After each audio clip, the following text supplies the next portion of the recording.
Wolfspirit.tv and alexcollier.org are proud to present Andromedan contactee Alex Collier. Webinar 36. The 22 races that make up the human genome, and of course, the current stat, as it changes all the time.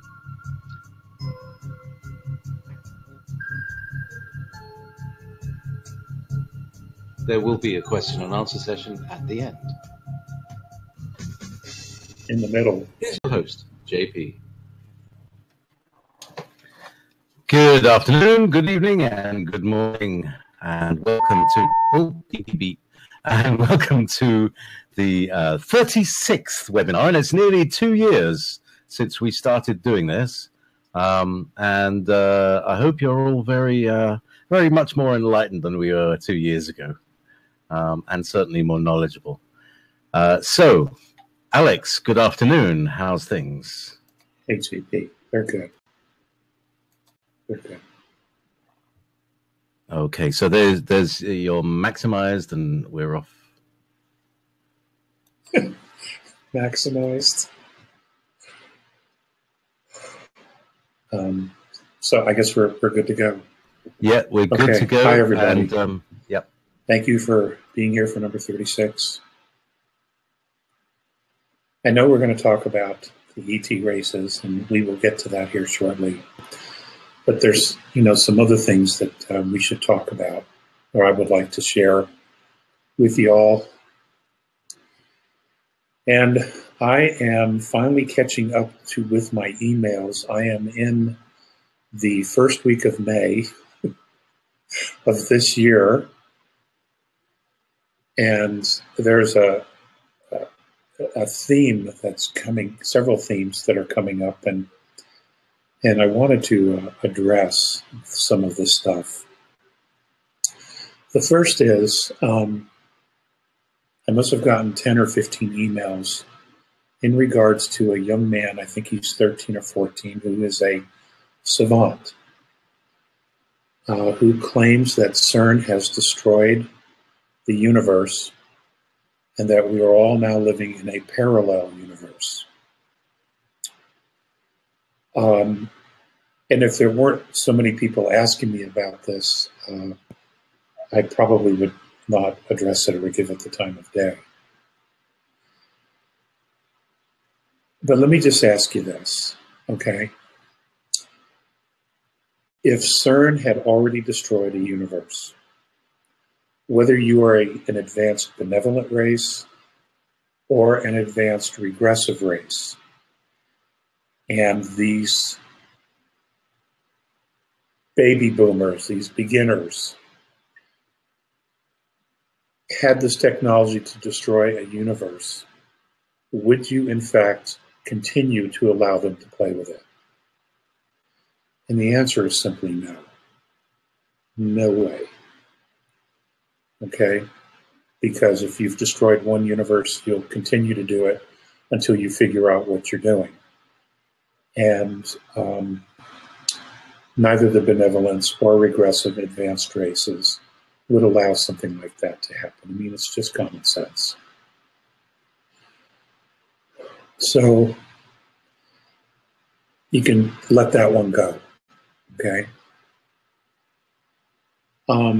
The other issue, there's actually several issues, is that a representative from Agartha is supposed to be speaking somewhere in Garden City, New York, I think it was, or Long Island, to tell the world, to make an announcement to the world about, how wonderful the inner earth beings are. That would be an event if it were truly real. That would be happening in either London, Paris, Geneva, Brussels, DC. It would be happening somewhere where there's a seat of power. And so you can let that one go.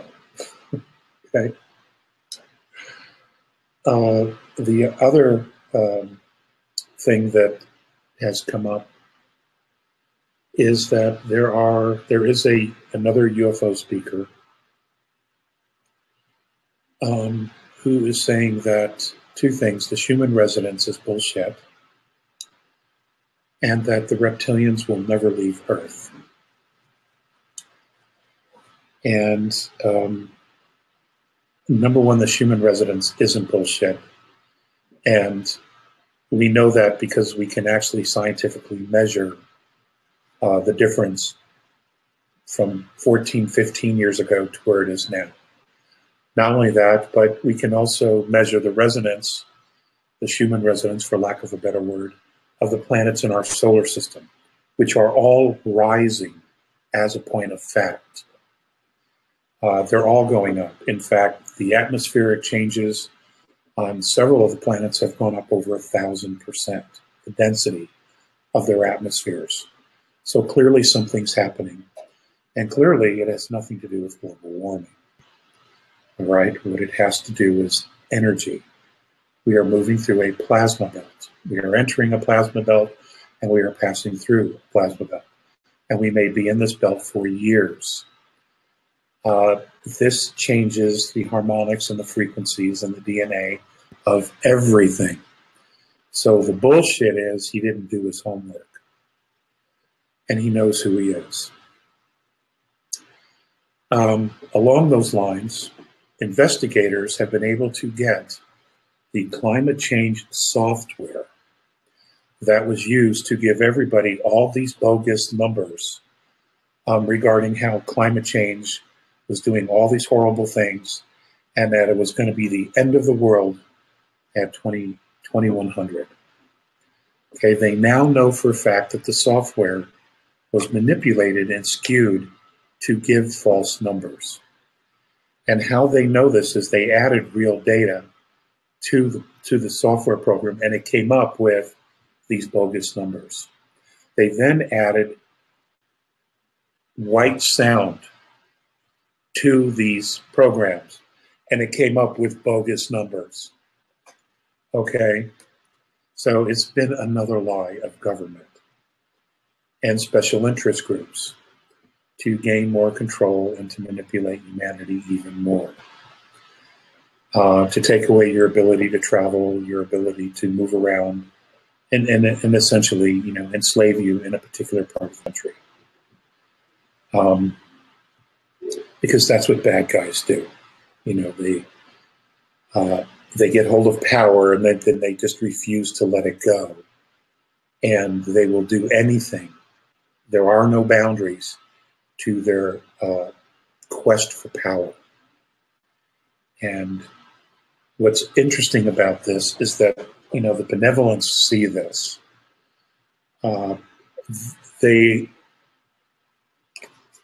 They're fully aware of the addiction that power has. And, you know, this wasn't just seen on Earth. I mean, this has been seen in other places in the galaxy. Okay, this is not new. It's sort of new to us because, you know, we've been living sort of underneath this, but as every day goes by, we're becoming more and more aware of the control mechanisms and the manipulation that has been going on, and we're beginning to actually, to use an expression, pierce the veil, and we're beginning to see, you know, who's behind the curtain, who's been doing this.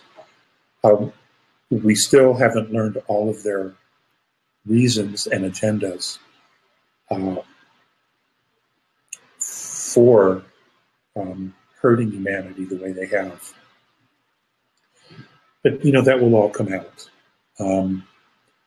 I want you to be aware of this point of fact, because I have attempted to address this in previous webinars, and for some reason we don't get to it, or I forget to bring it up.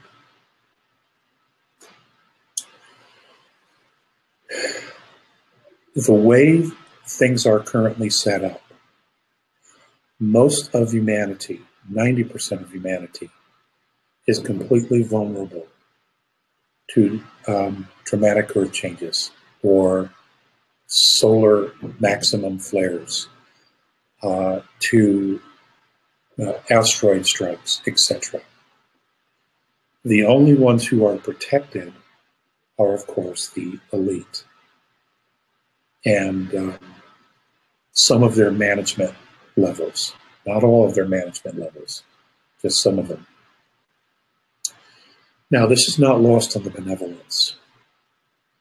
And of course, when push comes to shove, the regressive aliens who have been here manipulating, they will in fact leave. They will leave. The only extraterrestrials that will be allowed to stay are those who are in fact benevolent and champion humanity, or those who are completely neutral but will in fact mentor humanity on their own and have a long history of being benevolent and in fact or neutral. The regressives will be leaving. I cannot say it any simpler than that. They will not be allowed to stay here because of everything that they have done and the fact that the actions that they have taken to create or to put technology in the hands of a very unenlightened, very young and naive race, those actions have created consequences. And those consequences have affected not only third density, but fourth and fifth. So that isn't going to be allowed to continue in any way, shape, or form. Now, whatever happens here in the near future regarding the Earth changes, and there will be some. I mean, all you have to do is talk to farmers and measure where the sun rose in 2013 and where it sat in 2013 and talk to them about where it's rising now and where it's setting now. And the sun has moved north by over 4 degrees. And that's not a good thing, actually. What that literally says is that the Earth has begun her shift, her pole shifting, okay? That the North Pole is actually beginning to move south. So we're already into it, which is why we're seeing such extreme weather, especially in the Northern Hemisphere. I mean, Maine, a week ago, had 4 tornadoes. The state of Maine had 4 tornadoes.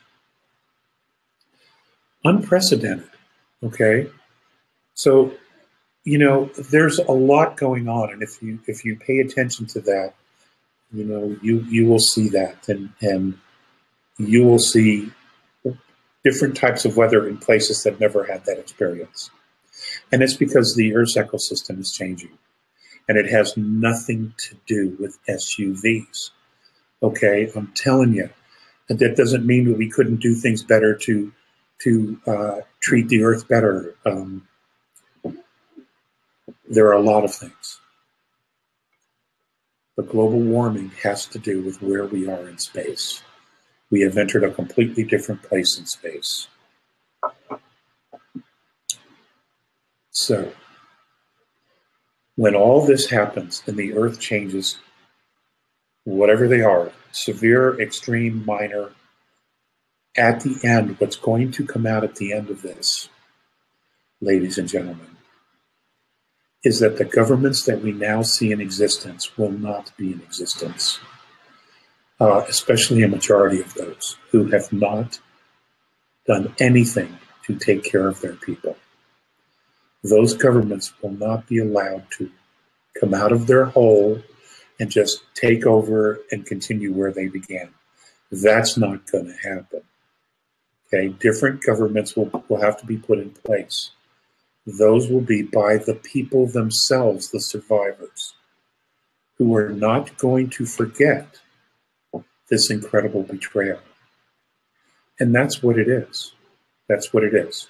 And this can only be a good thing, because the people themselves are going to be empowered to not only make the changes, but to establish government that absolutely caters to their needs and is absolutely clear that its purpose is to assist and take care of the needs of the governed, which was the original idea of a constitutional republic. So the governments have already been told this. I'm told they've already been told this, that you know, it is not going to be business as usual. And they know what's coming. They know the changes and the shifts, the gravitational fields, NASA's doing a lot of talking about asteroids. Well, obviously, we're moving into an area where asteroids, because we have dwarf stars passing through our solar system, and they have millions of miles of debris tails. So of course they know. We will be dealing with debris tails every 152 days for several years. We will be passing through a debris tail every 152 days until we get towards the end of it, and then it won't be so bad. But in the very beginning, it's going to be difficult. Now, if there's a positive to that, it's that we do in fact have a space fleet.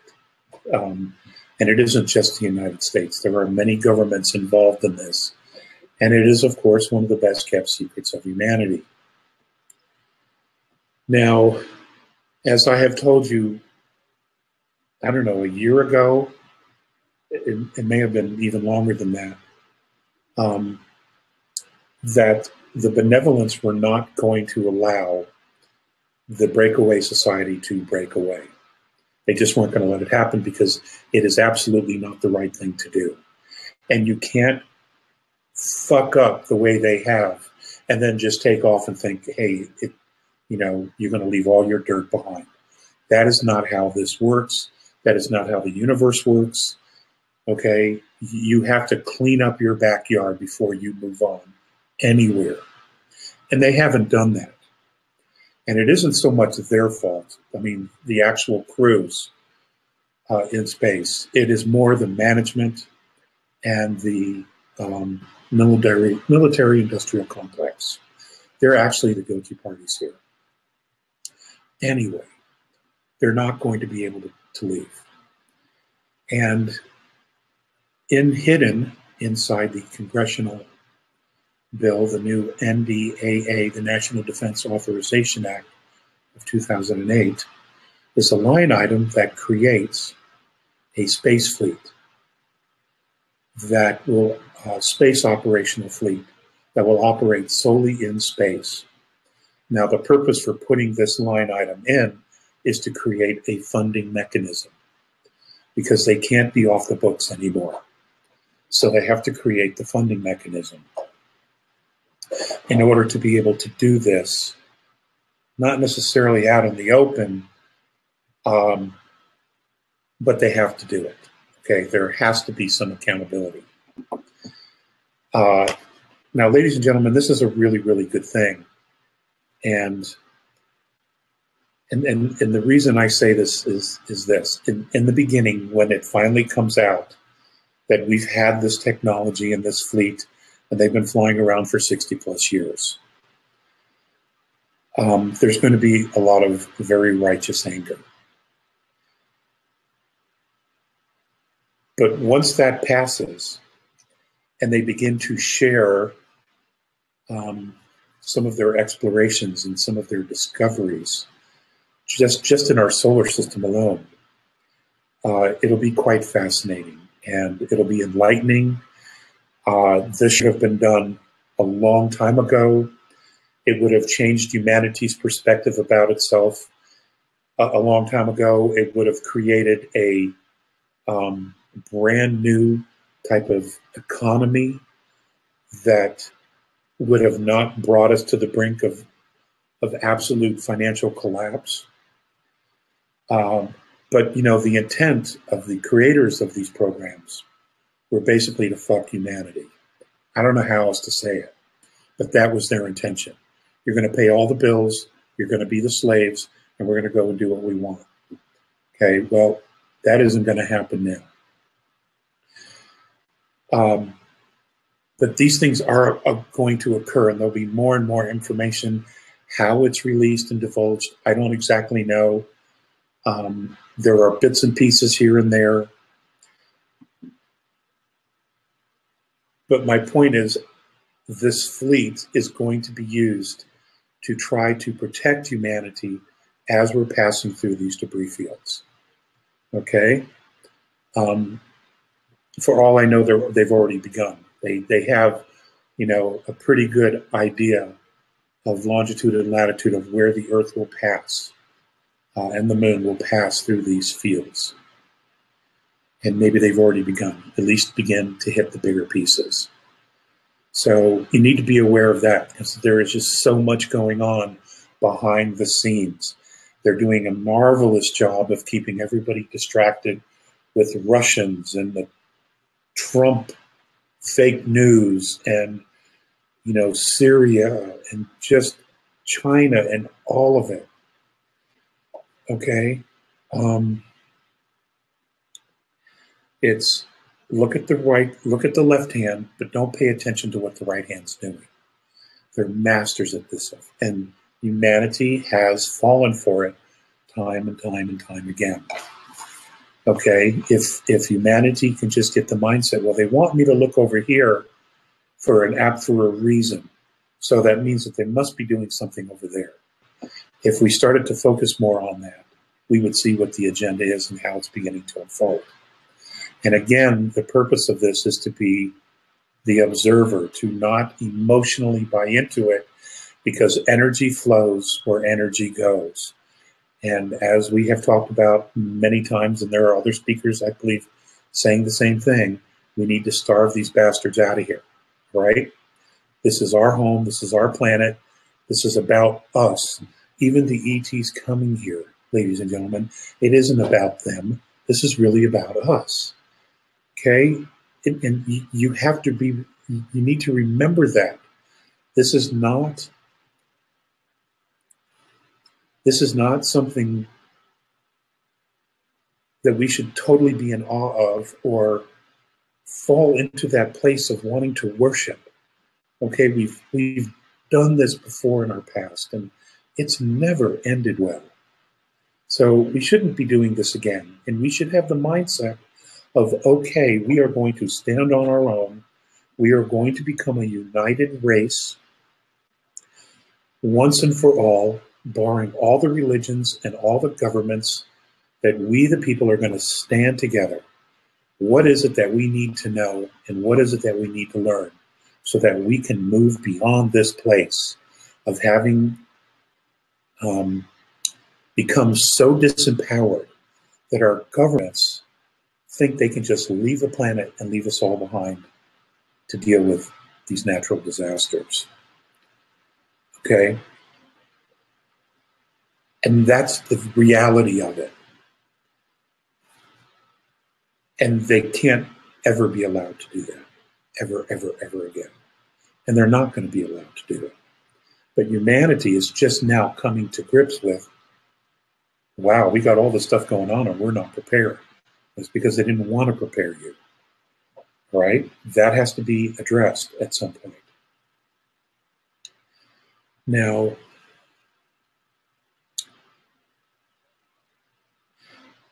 also back in the information,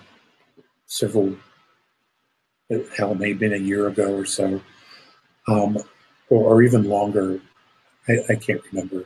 There's so much going on. I talked about wormholes, how they were intergalactic highways, and how ships can get in and they can move very quickly to other parts of the galaxy. Well, as the universe has grown, many of those wormholes or superhighways, for lack of a better word, have broken. They've come apart. I also shared with you that there were 3 that were still operational, not only in our galaxy, but to points outside our galaxy. And I have been remiss in not telling you where the openings of those three wormholes are. One of them is the constellation of Andromeda. The other is the Pleiadian constellation. And the third is in Botes, in the constellation of Orion. Those three wormholes are still intact. They're still operational. And intergalactic travel is occurring through those point of entries and exits. Okay? I just thought somebody would want to know that little piece of information. Now, regarding the 22 races, I have the list here. The actual notes that I have that specifically deal with each of the races, I do not have. That file is still in a storage unit in another state that I have not been able to go and get because of the financial costs of being able to do that. But I've maintained it these last 9 years because there were things in there I could never replace. So we will go through this, but there's something else I feel obligated to share with you. Now, this list is the perception or the perspective of the Zenitaean Andromedans in fifth density. They have not met all of these races. I'm talking about the fifth density Andromedans, because they have not had need to or a reason to visit these races. Okay, the only reason they and other fifth density races are even involved in this scenario that we're dealing with now is because of what happens in our future.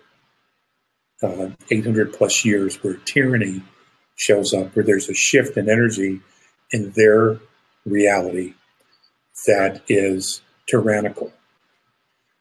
That's what brought them here in the first place. Do I honestly believe that they would have even paid attention to us had that not occurred? I don't think so.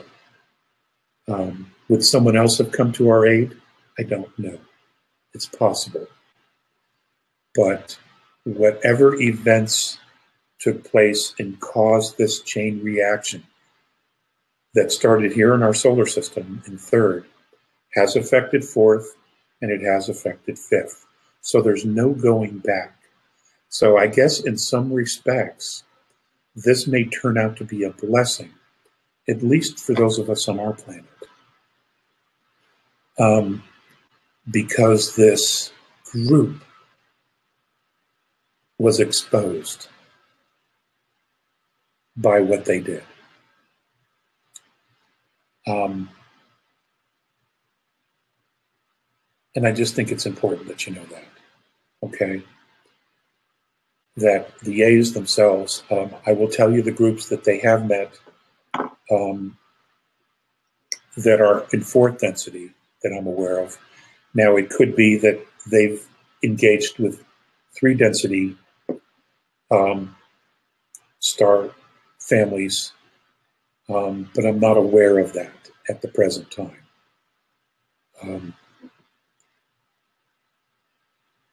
Because we're getting very, very close, and this is important. We're getting very close to that fork in the road, as they say, in spiritual wisdom. That fork in the road, where you, as the individual, you come to a place in your life where you have to make a choice about what it is that you want and what it is that you don't want. Well, not only is humanity on Earth coming to that place, but so are other star systems. 21 other star systems are also coming to that place. And the sentient beings that live on those worlds or in those worlds, they're also in a very similar place that we are. So, we're not the only ones on the block having to deal with this stuff. There are others. Even even our space fleet, the officers on those crafts, who have, for the most part, been completely shielded from what's going on Earth, and have probably, to quote Richard Hoagland, who was very brilliant in making this observation, is that there's a different lie on every level. And I am sure that they've all been fed a lot of nonsense. So, just like we have down here, fed a lot of nonsense in order to keep a small group in control. So as we go through the list, I will share with you what I know, okay? But I don't have my original notes, which were rather extensive. And I apologize, but there's been a lot of life going on for me the last 10 years. Okay, now these are in order in relationship to our solar system, all right? The solar system, which of course includes Earth.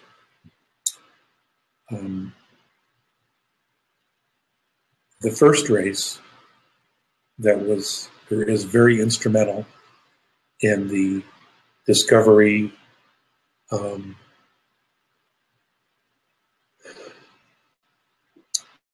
and mining and exploring our solar system are the Seacar, okay, the Royal Reptilian Line. They are obviously from Alpha Draconis. Thuban is one of the stars where the oldest of the families resides. Grominium and Itanen, those particular stars have the oldest civilized civilizations of the Seacar line.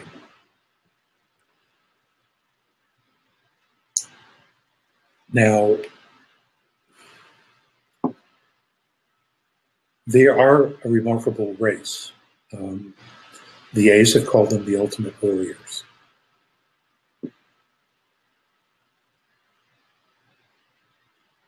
It's too bad that they didn't do more good, okay? But I guess they've made the classic mistake that many races have made, and that is thinking that, power over is the way to go, that that's how you get what you want, and that's how you can control and manipulate. And unfortunately, that isn't what happens in the end. What happens in the end is that as you control and manipulate other races, in order to maintain that control and that power, is that you actually become a slave to the process yourself. You're not really free. And I don't know if they've gotten that lesson yet. Many of the Orion groups, the smaller groups, they've gotten that. And many of them have broken away because they realize that in order to enslave another race, you yourself become a slave to the process of enslaving them. And you eventually don't have your freedom either. So the second race is the Vegans.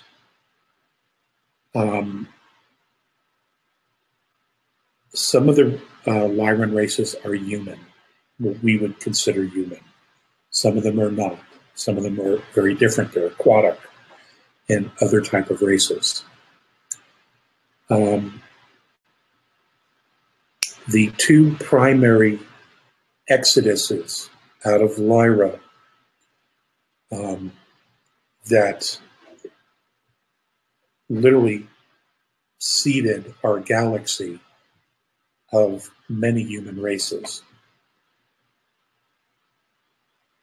were two small star systems that orbited Sulafat, S-U-L-A-F-A-T. These are Earth names, and Illyrio. Okay, those were the systems that where the people were able to leave during the Lyran Draconian Wars. Okay, and they are actually responsible for much of the seeding of our galaxy, of the human race, or human type of race here in our galaxy. The third race is Orion, human and reptilian. Again, very old, very ancient, controlled by a monarchy.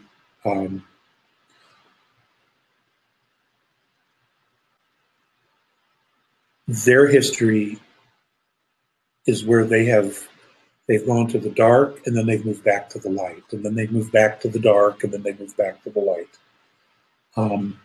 It has been one of exploration, of trying to understand its purpose, of its culture, to try to search for an identity, and that process continues. Though I understand that for the most part, most of Orion has really settled down, and they're extremely neutral for the most part. Now, there are some small groups, some small star systems that are still practicing power over and manipulation and control. And unfortunately, we have several of those groups here in our part of the galaxy. Now, the stars where the more evolved star families are Anilam, Alnilam, Rigel, Betelgeuse, or Betelgeuse, and this last one I'm not really, Cyclopeus, Syclopeus. That's where the more evolved beings are, okay? And what I mean by that is they're not necessarily neutral. They lean more towards the benevolent side and are willing to get their hands dirty and make things work. The fourth on the list is Cygnus Alpha, human, aquatic, and bird-like beings. I don't know an awful lot about these folks. My understanding is that most of the dolphin and whale populations originated in Cygnus, and that whales, as well as dolphins, are more or less brought to different oceans in our galaxy, and they're the historians. Their song is more than just casual conversation, but they're the historians of a planet. And their DNA is easily manipulated or altered so that they can adjust to different types of aquatic environments. And this is why they're used for this. Plus, they have an incredible intellect, and they're just absolutely remarkable. Now, the star systems where many of the whales and dolphins have come from, including the humans, are the smaller star systems that orbit Deneb, Cedar, and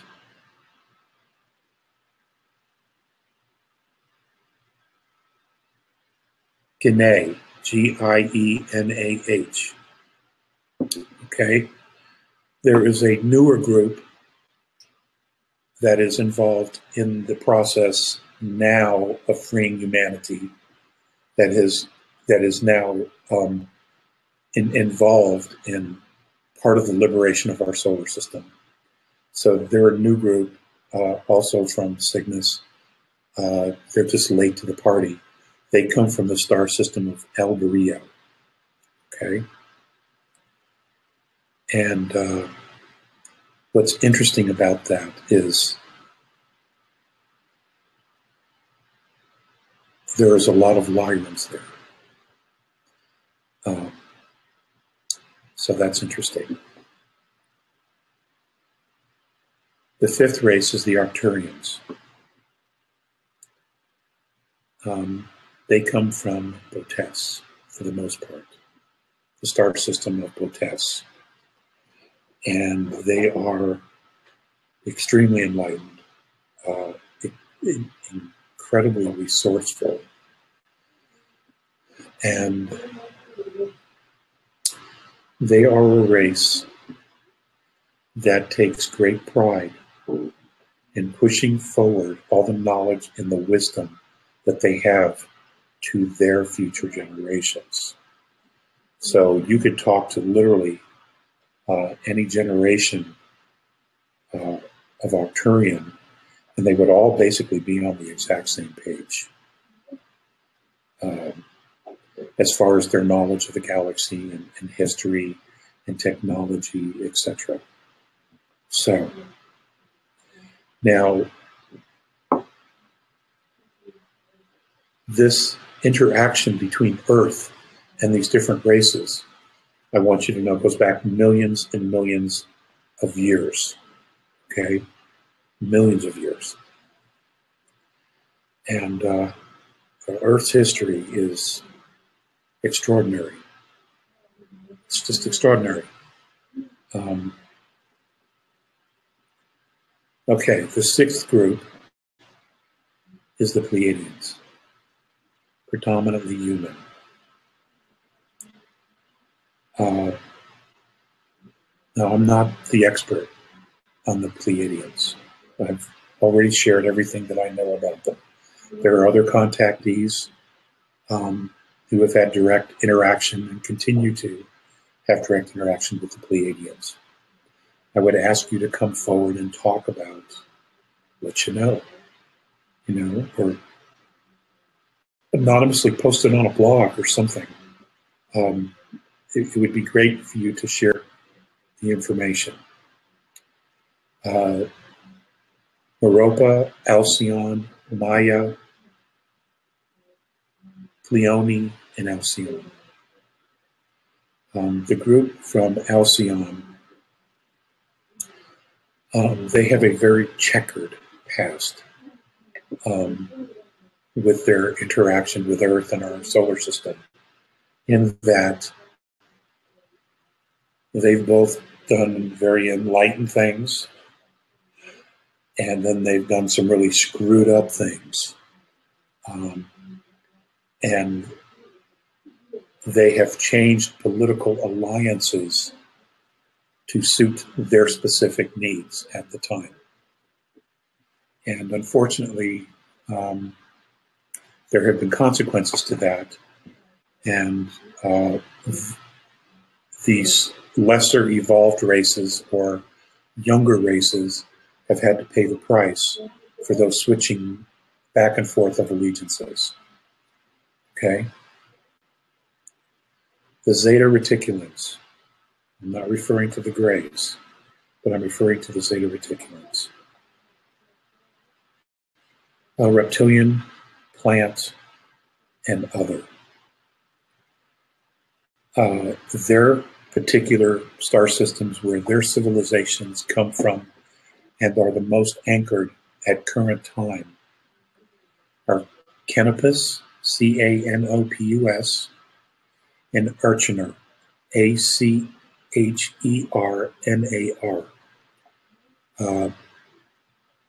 Those are the stars in which they primarily habitate. They're healers. They're some of the best healers around, I'm told, both in third and fourth density. Very remarkable healers. Very, very gifted. and have a great depth of compassion as well, which we have learned that plants have. You know, we didn't know that, but you know, now science can teach us that plants do in fact experience compassion and emotions.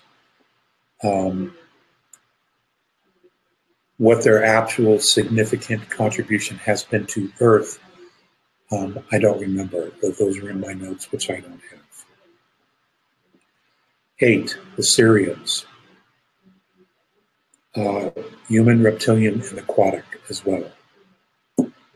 They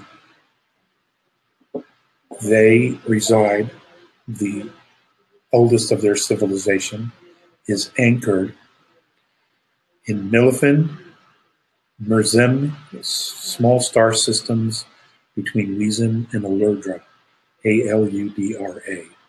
That was Wesen, W-E-Z-E-N.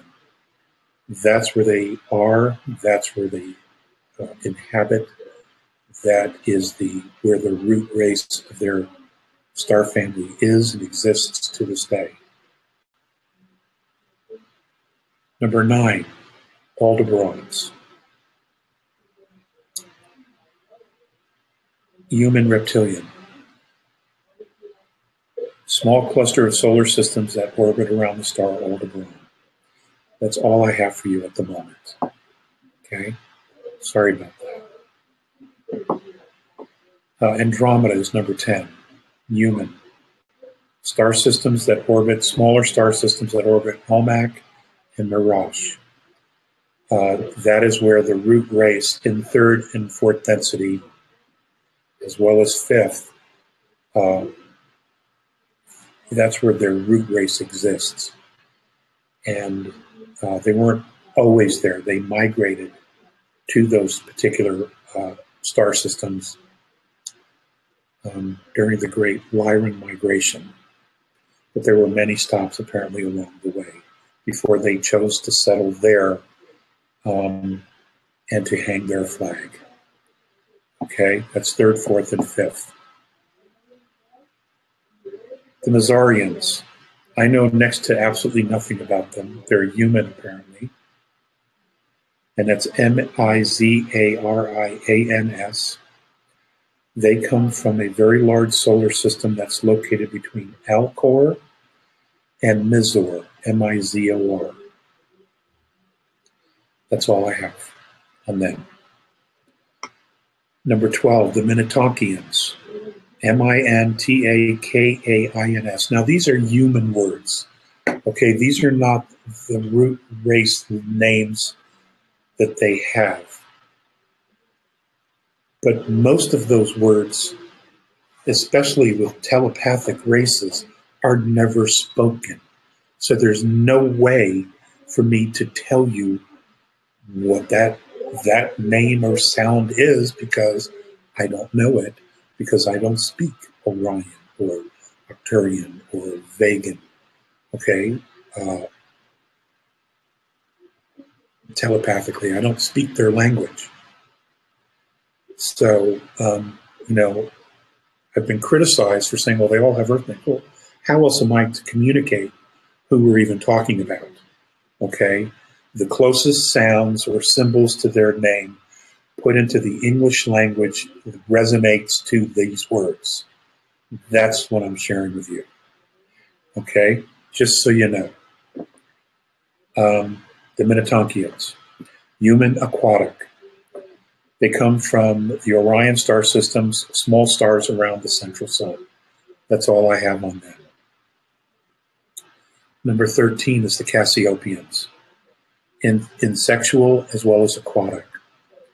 Their central sun is Kaf, Ruba, and smaller stars. There are 19 solar systems around those two particular stars where the Cassiopeans come from, their root race.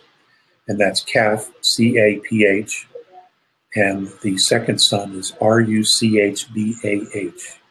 Again, these are in the English, the Latin, okay? Now, the 14th race is the Canis Venatici. It's a triple sun system, and they are reptilian and they are benevolent. And that's all that I have on them. Their names of their stars, of their solar systems, where they are, has no translation in the English. But the star system is known as Canis Venatici. That's C-A-N-E-S, second word V-A-N-A-T-I-C-I.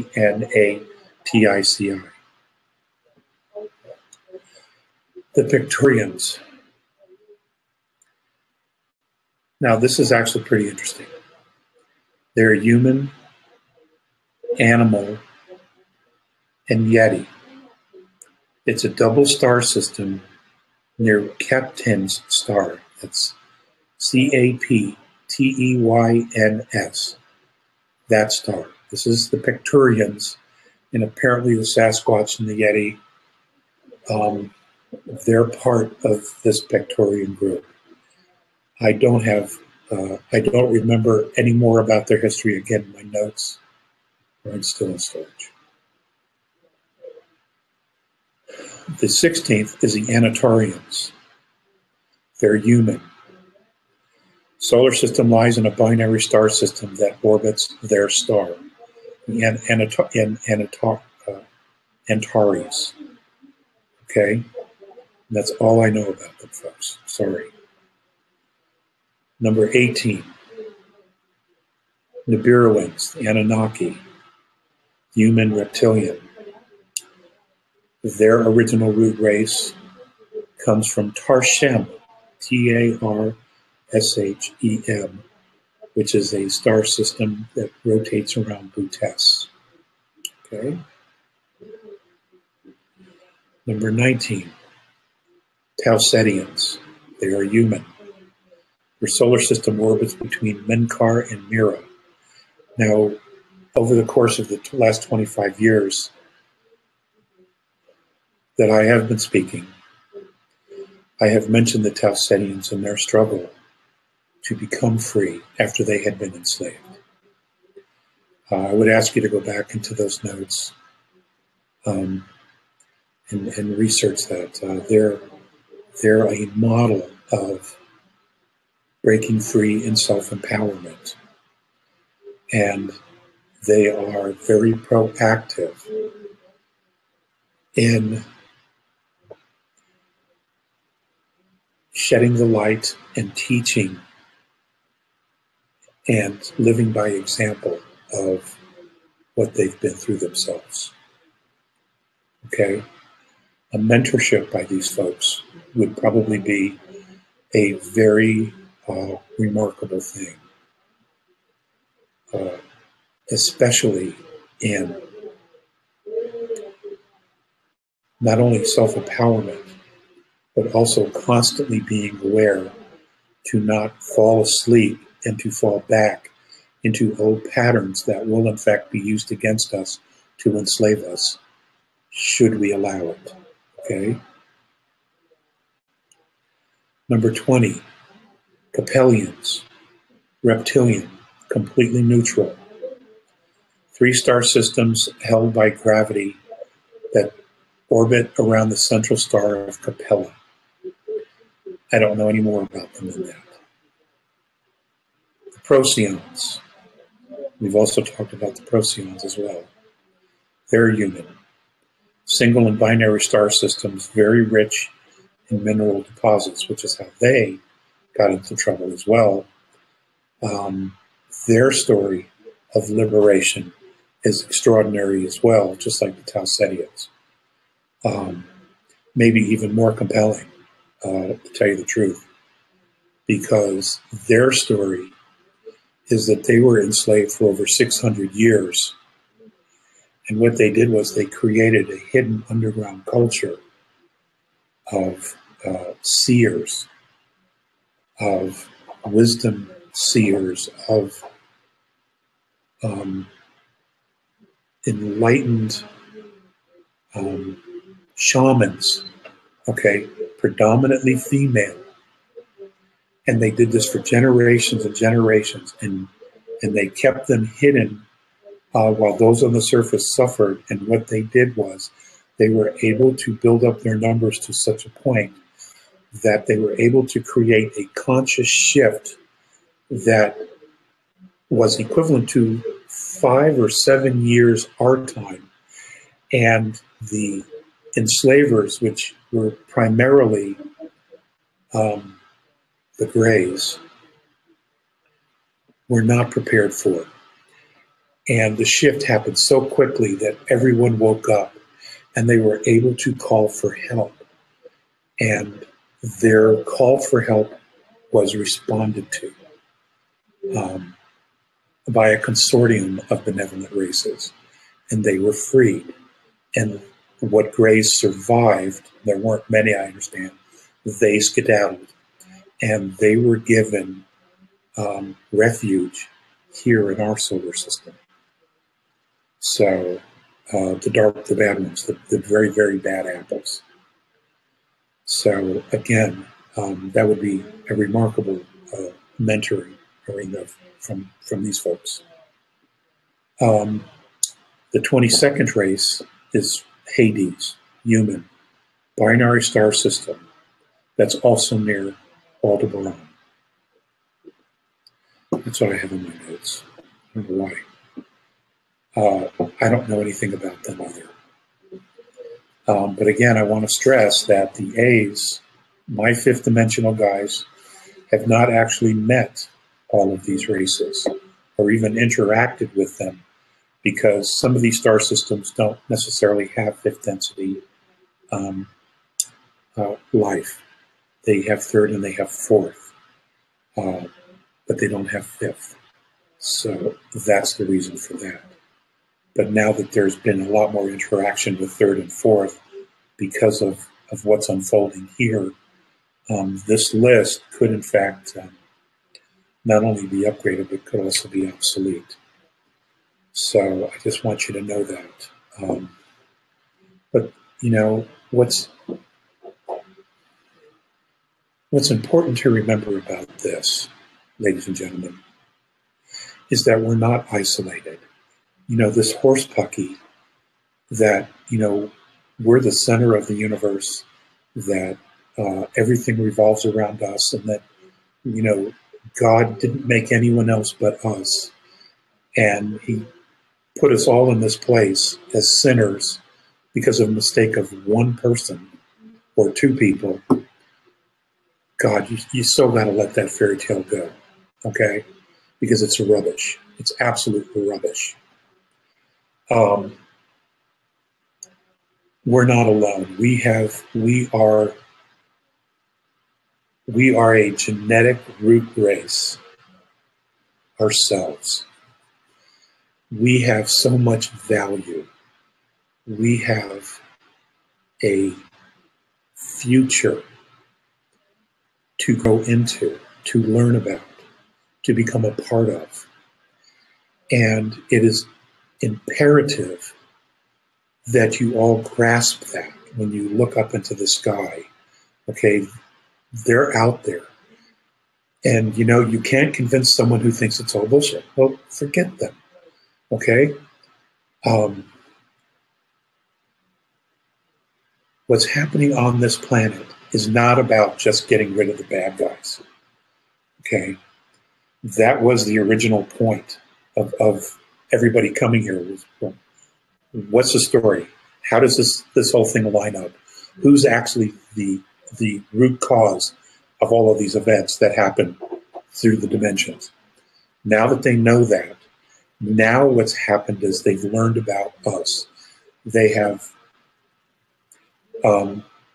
learned our history, and the neutrals and almost all of the benevolents that are involved in this, they're like, wow, look at these guys, look at this race, you know, tucked away in this tiny little solar system, hidden away for whatever reason. You know, look at who they are, look at their DNA, look at their physical structure. You know, they're already hardwired for 7th density and 11th density, which means if your brain is hardwired for 7th, that means that your origination point, your origin of your soul, before it got here, was seventh density. That means that you are already an enlightened being. You're just suffering from amnesia. If your brain is already hardwired for 11th, that means that you're probably Batal before you came in here. And that's your point of origin. And you are also a very enlightened being suffering from amnesia. And the point here is that the benevolence, they cannot do all this work for us. We have to do our part, and that is to try to remove the amnesia. And part of that is to think bigger, is to understand that you are part of something much bigger than this little life you call a box that we have here on Earth. Okay, but you have to go there first. And I know that there are many of you asking, what's my purpose? You have to ask those questions. You do. And if you sincerely ask in all earnest to the spiritual powers of the Creator, to your higher self, to your soul, you will eventually get the answer. It can come out of absolute nowhere, but you will get your answer. And then you'll know, and it'll hit you like a ton of bricks. It'll be like an oh my God moment, okay? And you will know. You will absolutely know.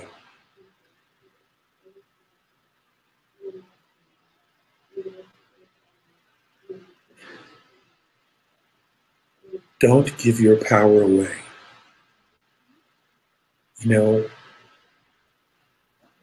dial a psychic. You know, don't give your power away. If your origin is seventh density, if your origin is 11th, if your origin is 4th or 5th, you're already an enlightened being. Okay? All that's left for you to do is remember. And you have to remember that you're already an enlightened being. You just need to connect now to that being, who you truly are, where you were at the beginning. Okay? And in the grand scheme of things, who you are there, who you are now, was just a moment ago. Okay? Since there really isn't any time, what you maybe want to do is to focus your consciousness on connecting and bridging those 2 points of yourself there and yourself now. Bridge those points. Bring that 7th density person to you. Consciousness, bring that 11th to you. Because what you focus on, you manifest. Science proves this. Quantum mechanics proves this. Okay? And every time you begin and you start looking into the future to that person that you already are, okay, you begin to change your future here now. Let's do that so that we don't get focused and get caught up in all this nonsense, this pretend media mind screwing that the world is trying to give us. Let us focus on what it is, the direction we're going, and that's towards enlightenment. And eventually, folks, the rest will come. We will create such a wave that we will bring most of the others with us. But we have to be there first, you know. And I don't mean to regurgitate that over and over again.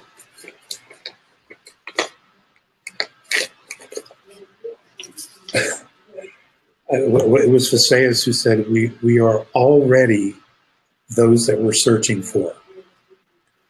So, anyway, JP, I am so ready for questions. Okay. With your okay, Alex, did you hear that? Are you here? You can't hear me. No? Is somebody there? Yes. Oh, here we go again. Here we go again. I guess nobody's there. Okay. I am here. James, can you button? Well, guys, I have the chat line here. I guess I'll have to read the questions. Alex, off of can that. you hear us? Okay. So, fire away, folks. Can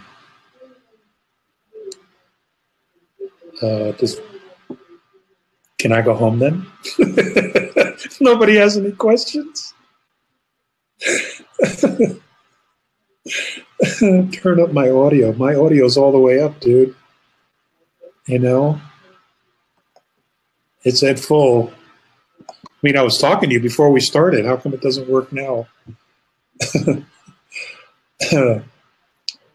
Okay. So, hey, I see your picture. Cue cards. Oh. Oh.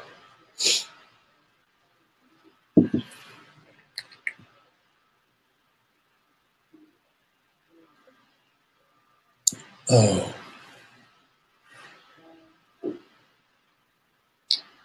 Sonia Finch, happy birthday, Alex. Thank you. It's Tuesday. Tuesday. You know? And it's July 11th is when I decided to fall back into time. Little did I know what I was getting myself into. Too much Romulan ale, I think, on the mothership. So, but thankfully I've quit drinking. That won't happen again. Not that I was a big drinker. I've been accused of being an alcoholic, all kinds of things. You know, folks, every once in a while I make the mistake of going online and see what's being said about me. And I have to tell you, quite honestly, 98% of it is absolute bullshit. Where do these people come up with this crap? It's just like, wow. You know, I read one, I've been married 5 times. Hey, there I am. Thank you. Fabulousness. So it's, you know, no thought of mine. What I'm going to do next time is I'm just going to mute it on my mixing desk, because I try muting it on the screen and it just doesn't bring me back in. Anyway, welcome back, Alex. Good show. Yeah, Aldebrands. There was actually before we start the questions, there was a thing came up in the support group last week about the Ashtar command. And I remember you came on my show quite a few months ago, and said something about the Ashtar. Do you want to talk a little bit more about the Ashtar command? Because I'm sure there's a lot of stuff that's going on right now, and they're putting out a lot of disinfo, aren't they? Okay. I'm not only the A's, but I know that there's a group, a contactee who is talking to people from Sirius, and I know that Myers Peas, and there's someone else that's talking to Pleiadians as well, a woman. I think she's in Brazil. There's Nora Herald as well. What? Jake, let me finish my thought. Sorry. Come. Okay, we all have the same information regarding the Ashtar command, which is interesting because we don't know each other per se. Well, we don't know each other. And that is that, and that is this, is that Ashtar Sharon is a being who, for all intents and purposes, has been a pirate most of his life. He has switched sides. He has switched allegiances. He has done whatever he could do to benefit him and enrich himself and his crew. And to my knowledge, none of the groups that are here even trust this guy. And quite frankly, I don't even know who's actually talking to him, if they're in fact actually talking to Ashtar Sharon, which is his real name. And he does hail from the Aldebaran system. But from what I have learned and ascertained, there's no way I'd ever trust this guy because he has flip-flopped so many times on so many things, on so many races. He's not lived up to half of his promises to other races that he's been in contract with. So at this point, it's best to keep him and that group at arm's length, if I were you. But of course, you're all going to make your own decision anyway. So, and that's fine. That's on you. But I have shared with you my perspective. And that's what it is for now, that they are to be kept at arm's length because they have not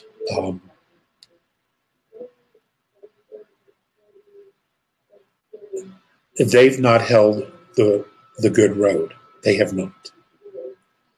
So, okay, there you go. So now we have more controversy and etc. I'll get the haters, the Ashtar. Well, they'll be the Ashtar boys. So somebody says Ashtarmac. Ashtar commanders, BS trolls. Yes. So in this group we don't. It doesn't look like there's too many Ashtar fans. So on to today's fabulous questions. By the way, my audio sounding all right to you? Is it sounding clear enough? Yes. Fabulous. Okie dokie. Right. From our first questioner, Martin. It seems that the deep space... try again. First question, fourth word. Come on. It seems that the deep space... No, I can't even read this word. So I'll try it again. It seems that the deep state is losing ground every day. Hamburg is on fire because of the G20 meeting. Is this the cabal fighting back and spreading fear? Okay. The people protesting the G20 are miles from where the actual convention center is. That's number one. Number two, they're all paid for. Every single one of them are getting a paycheck to be there to protest. This was planned far in advance. And in fact, Angela Merkel tried to get the protesters moved closer to the Hamburg Convention Center, but the other countries simply would not allow it. It's all fake news. It's bullshit, okay? It is just rubbish. And once you guys, begin to see how this structure is, just ignore it. They ought to protest every single government, because of what they've done to not support humanity. And to say that they're all there to protest Donald Trump, oh, come on. Come on. It's just rubbish. They're all being paid to be there. And these things are like clockwork. Just do some research on the protesters of Hamburg. Just do some research, and you will see they're all the same. And the police know way in advance. They know where to put the water guns. And it's a fact because some of Merkel's own people have exposed her for trying to plan this and get it closer to the G7 or G20. So, it's rubbish. It's rubbish. Got another question? All right. So from Björn, who are the most dangerous aliens now, and how do we combat them? We don't, in my personal opinion, we don't need to even worry about that. What we need to do is get ourselves on the right road. We need to get our focus on what it is that we want, both as individuals, and as a community of human beings. And you will find that if you get your mind straight on what it is that you really want, it is not at all that different than what everybody else wants, which is joy, happiness, abundance, and to live, in peace, in a safe environment. We pretty much all want exactly the same thing, okay? But you have to create your reality first. let's not fall back into focusing and worrying about what we need to be afraid of. Let's draw to us what we want. Let's bring joy, happiness, and prosperity to us. That's where the focus needs to be. Okay, power, energy flows where focus goes. Focus on what you want. Focus on the positives, the blessings, you know, and let's build on that. Let's not go back into what we need to be afraid of, because they're giving us that crap every single day. Okay, the news media, the cabal, the controlled world media, the governments, they're doing that nonsense every single day. And I've said this before, don't empower that. Empower what you want and bring it to you.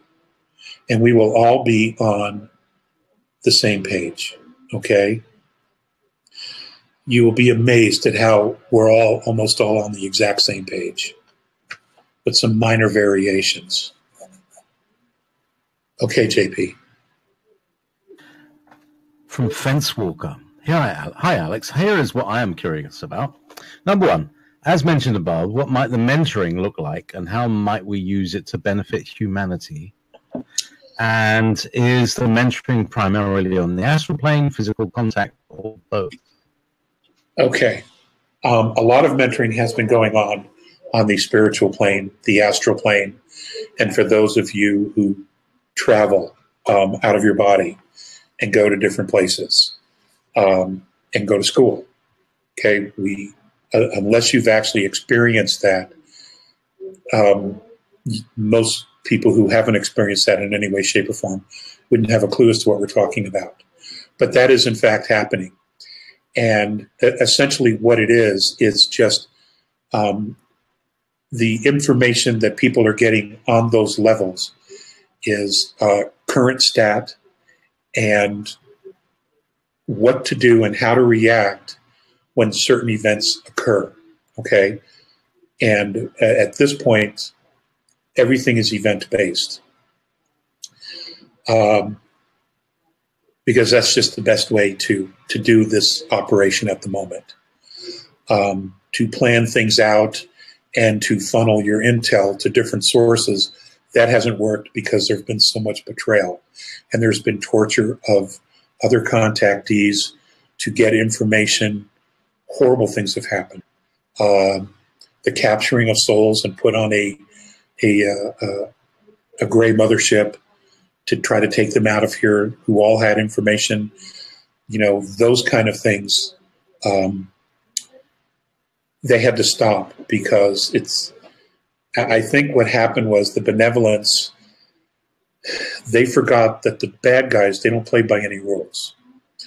So they're not making those mistakes anymore. So now things are event-based,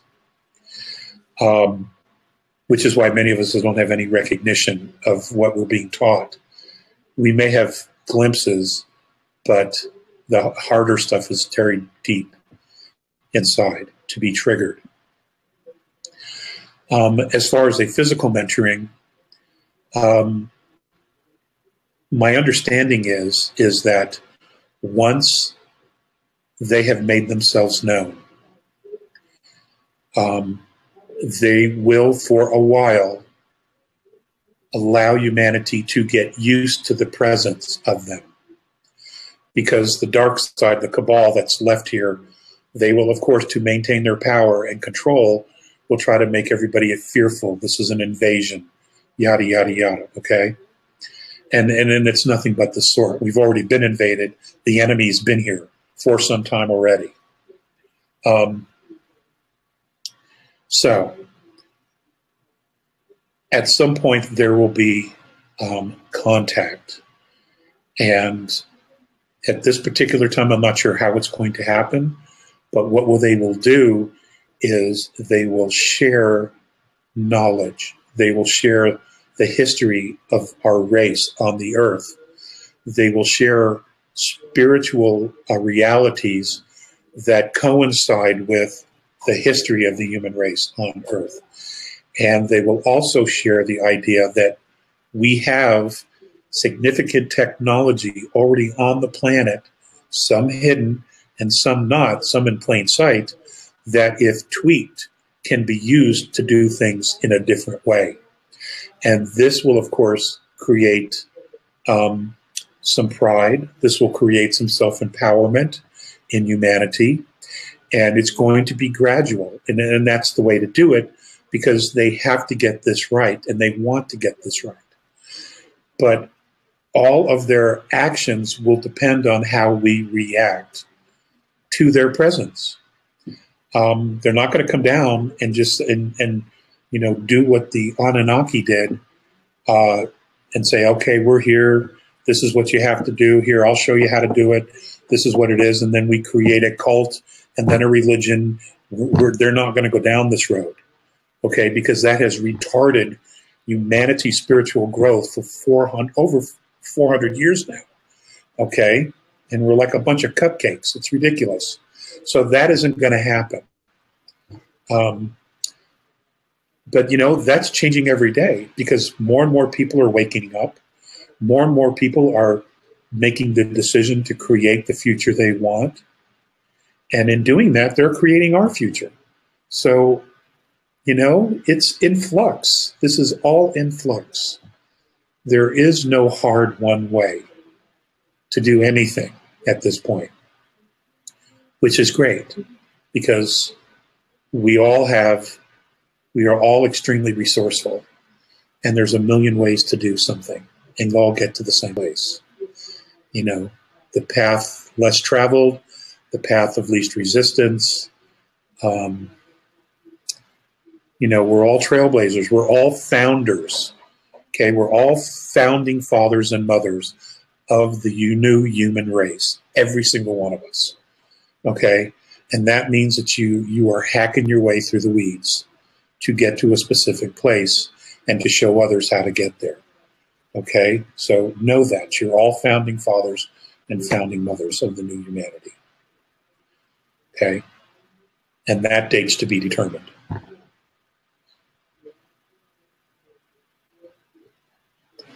Okay, now there we go. Is there a race of advanced reptilians living underground who wish human beings no harm? I'm sorry, read that again. Is there a race of advanced reptilians living underground who wish human beings no harm, who are benevolent? I don't know. If there is, I have not been read into it. There may be, but I don't know. For a fact, I don't know. Okay. There's a question mark from Lauren this week. You mentioned 4 timelines. We all know 1 and 2. The third was a clone of our organic timeline used to carry out experiments. You didn't speak about the 4th. Can you go into that? I don't know much about it at all. I have as many questions as you guys do. I do. And unfortunately, I have to wait to have my questions answered sometimes. I don't have any information on that 4th. Right. Do you know anything about the 3rd one? I've never heard of that. The organic timeline clone used to experiment on.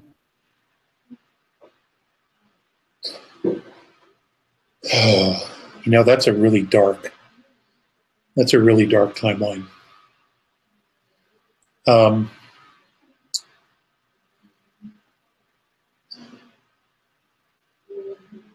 Can we address that at another time?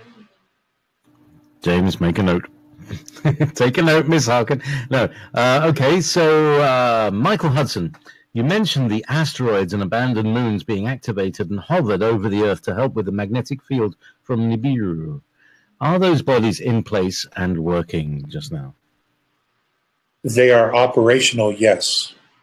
They have been tweaked and tuned, yes. They are, in fact, manned, yes. But have they moved into place just yet? No.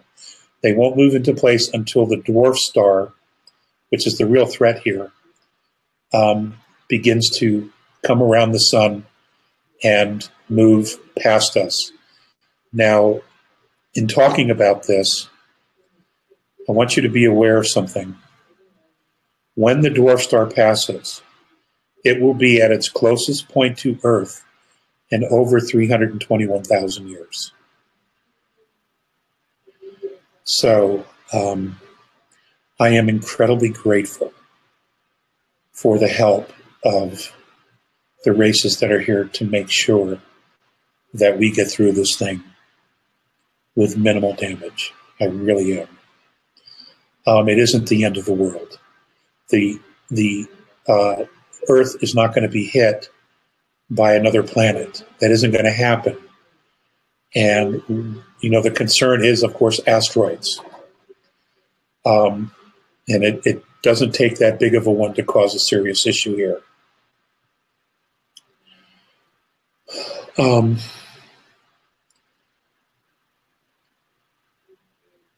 But it's going to be a life and civilization altering event for all of us. It really is. It will literally be the end of the innocence. We will no longer think we're alone. We will know we're not alone. We will understand more about the universe and our galaxy and our solar system that we've never known before. It will open the doors to not only knowing about our own space fleet and the technology and capabilities that we actually have and that we have created here on the Earth, whether it was reverse engineered or not.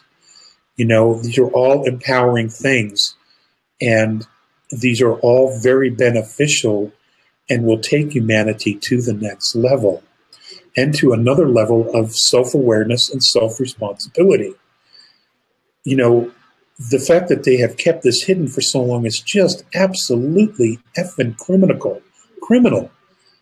It's just unconscionable that they've done this to humanity. But we can't change that. We can't change the past. All we can do is deal with the future and deal with the now. Okay?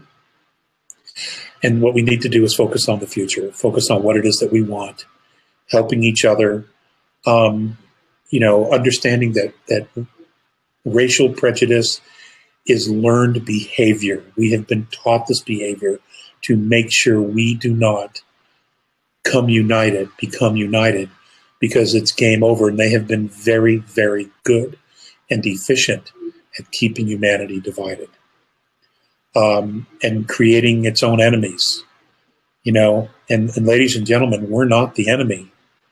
You know, each other, we're not the enemy, okay? We really all pretty much want the same things. And I covered that just a few minutes ago. JP, I have 2 minutes left. Okay, 2 minutes. Quick questions. The Nazi timeline, has the last timeline merged yet? Question from Mark. It's not fully, no. It is not fully merged yet. Okay.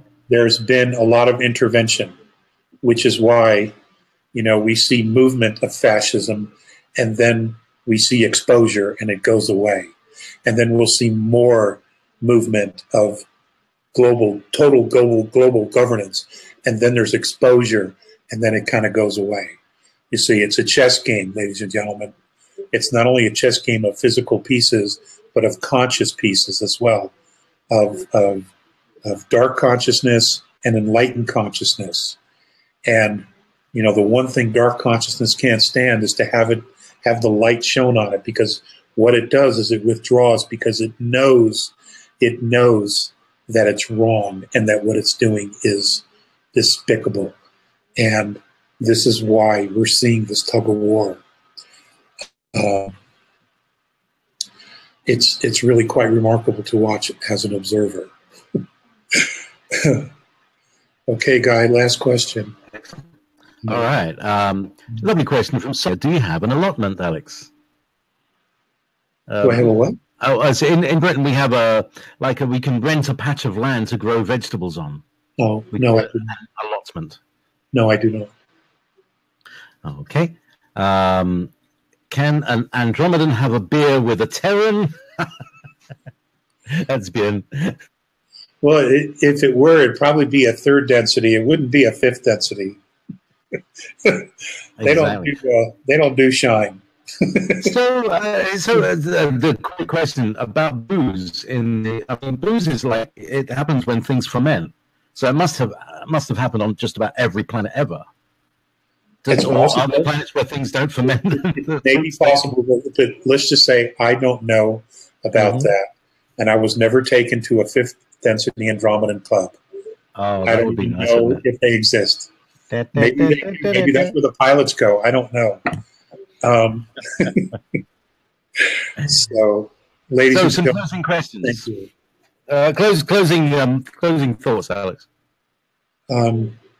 Ladies and gentlemen, thank you so much. I've been feeling very, very punk this whole week, and especially the last 2.5 days. And thank you for going easy on me. And I'm so glad that everything worked well today. And, I love you, and I have so much faith in you guys. I know how awesome you are, and others know how awesome you are. You just need to remember how awesome you are, okay? And we will get through this, I promise. My love to you guys. Take care. Thank you very much, Alex. Apparently, you should check your emails from an Amazon voucher. Okay. Thank you, guys. Good night, everybody.